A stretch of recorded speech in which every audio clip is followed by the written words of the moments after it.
we got to talk about the choke job.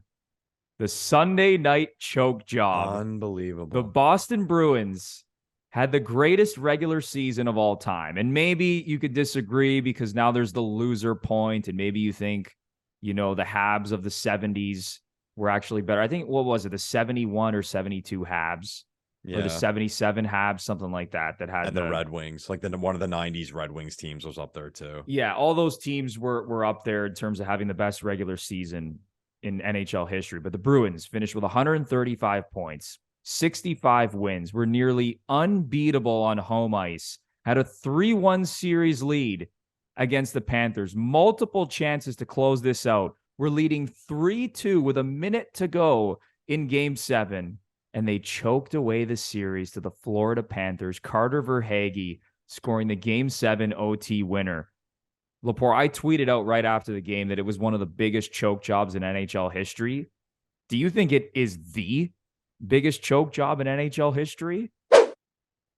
That debate was obviously going around. I saw Ryan Whitney, of all people, from former player and from Spin Chicklets. He came out right away and said, this is the biggest choke job in the history of the league.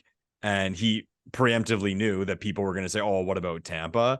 And he's like, no, you were up 3-1 with home ice advantage and you blew it. What were they, like 42 points ahead of Florida or something in the standings? Hockey, man, unreal. And sports is so crazy. You look back, it was 3-1, Game 5. The Bruins dominated that game. They just couldn't score. You were just waiting for them to score and clinch the series. Marchand had that breakaway as time was expiring. That goes in. Marchand scores that breakaway. Maybe Boston wins the Stanley Cup because they move on, whatever. They get a rest. Toronto, blah, blah, blah. Incredible, man. He misses that. Tkachuk scores. The Panthers win that circus back in Florida. And I will say it, man. I will say it. The Bruins obviously had a lot of the puck in that Game 7, but you could tell the nerves were there. You could definitely tell the nerves were there because as much as they had the puck, it seemed like every time Florida was in the offensive zone, they threatened. They would get a scoring chance or close to one, or maybe just a bad decision and they may have scored. But impressive job by the Panthers. But for a team...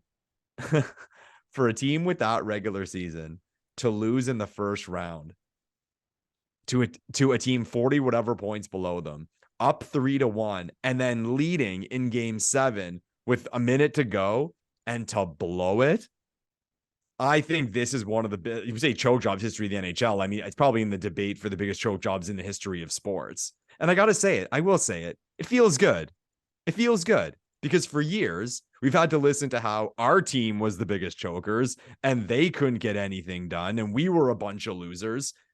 The Boston Bruins, the Boston freaking Bruins that everyone crowns as this team that has heart. They have character. They have experience. They play the right way. They're tough. Well, they fucking bottled it. They bottled it. So all these narratives that come out about when a team loses, I just said, Brad Marchand scores that breakaway, they might win the Stanley Cup.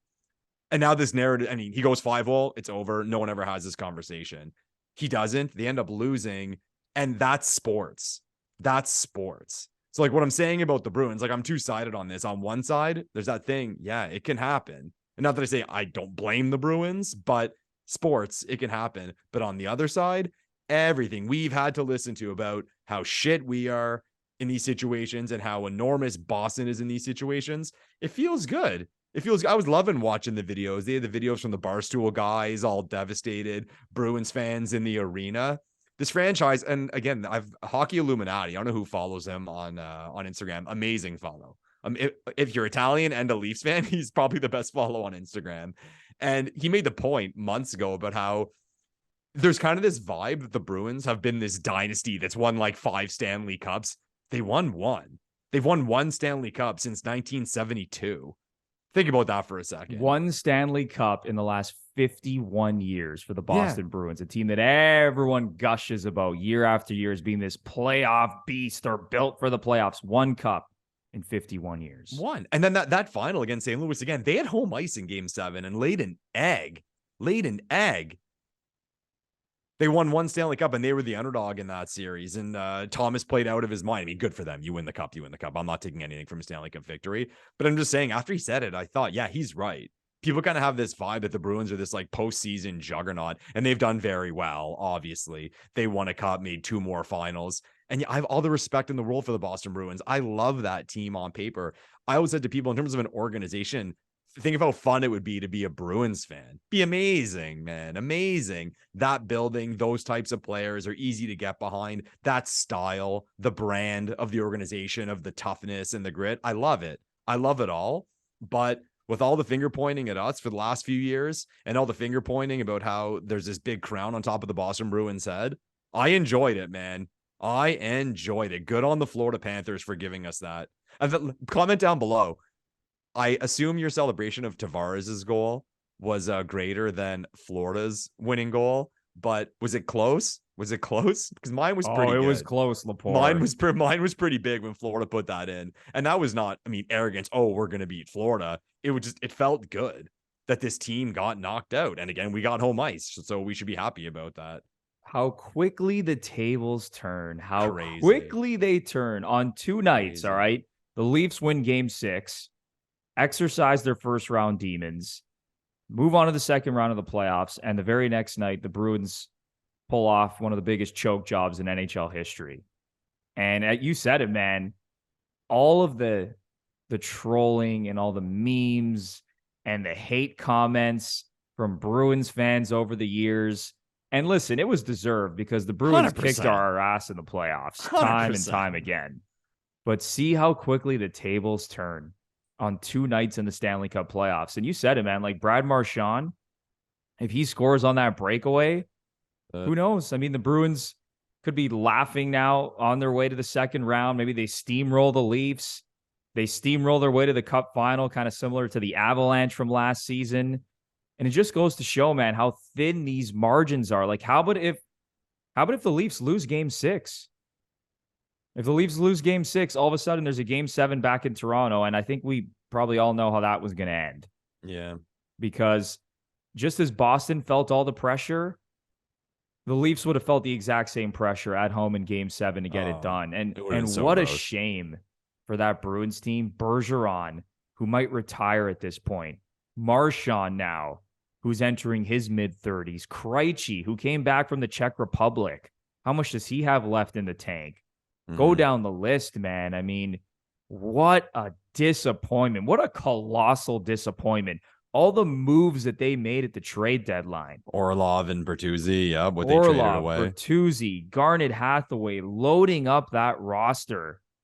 And just to let Leaf fans know, I don't know if you've seen this, but the Leafs now hold the 28th overall pick in the 2023 NHL draft because the Leafs hold the Bruins' first-round pick this year. From that Rasmus Sandin trade with the Washington Capitals. So it's just crazy how quickly the tables turn. And it was a huge choke job. I think back to the Red Wings losing in the first round to the Ducks, I believe it was. Obviously, I think about the Tampa Bay Lightning getting swept against the Columbus Blue Jackets, who low-key actually had a pretty decent roster this year.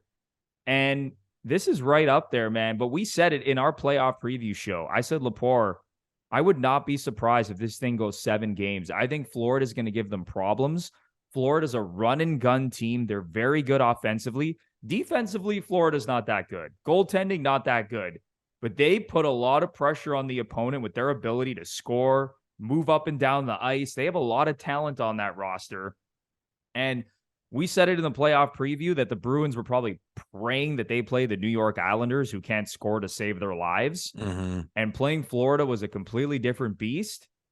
And man, they lost. I mean, that's it. They choked. They choked it away. And Leaf fans love to see it. I think Leaf fans were cheering all around the world yesterday, watching Carter Verhaeghe snipe top shelf on Jeremy Swayman. So good vibes all around, Lepore. Good vibes. To the point about Florida and playing them versus the Islanders, Florida got hot that second half of the season again. Like, they were out of it at certain points of the regular season. So I'd like to see, say, the last 30 games or 35 games of the year where they ranked.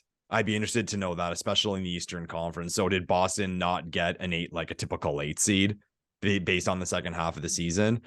But sports, like I said, man, sports, Florida, the Florida Panthers and their crowd is getting the second round, man.